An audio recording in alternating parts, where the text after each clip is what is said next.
Hi friends, welcome to ignite with Srikumar.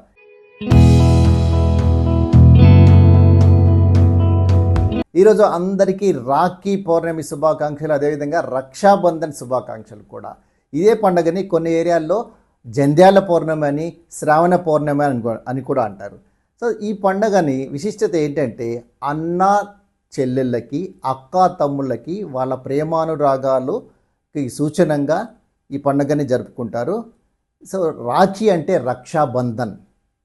తన సోదరులు ఉన్నత శిఖరాలకి ఎదగాలని సోదరులు కట్టేదే రాఖీ.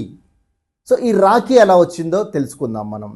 పూర్వం ఇంద్రుడు దేవతలకి రాక్షసులకి యుద్ధం జరిగినప్పుడు దేవేంద్రుడు ఈ యుద్ధము ఒక పుష్కర కాలం జరుగుతుంది.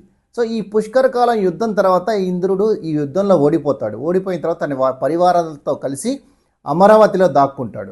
అప్పుడు దేవేంద్రుడి భార్య ఒకరోజు పార్వతీ పరమేశ్వరుని వేడుకుంటుంది. ఇదేంటి మా భర్త ఇలా పారిపోయాడు, యుద్ధం చేయకుండా, యుద్ధానికి ఉత్సాహం వచ్చేటట్టు ఉండాలని చెప్పేసి శ్రావణ పౌర్ణమి రోజు పార్వతీ పరమేశ్వరుని పూజిస్తుంది. అప్పుడు దేవతలందరూ దిగివచ్చి దేవేంద్రుడికి రక్షాబంధన్ని కడతాడు. ఆ రక్షాబంధన్ తర్వాత దేవేంద్రుడు వెళ్ళి యుద్ధం చేసి విజయం సాధిస్తాడు. సో అదేవిధంగా ఇంకో కథ కూడా ఉంది. ద్రౌపది శ్రీకృష్ణుడు అన్నా చెల్లెళ్ళు వరుస అవుతారు. శ్రీకృష్ణుడు శిశుపాలుని వధించేటప్పుడు సుదర్శన చక్రాన్ని ప్రయోగించినప్పుడు వేలికి గాయమవుతుంది. అప్పుడు ద్రౌపది తన పట్టుచీరని చింపేసి శ్రీకృష్ణుడి వేలికి రక్తం కారుతుంటే కట్టేస్తుంది. అన్నా నీకున్నాను తోడుగా అనేసి. సో అదే రక్షాబంధన్.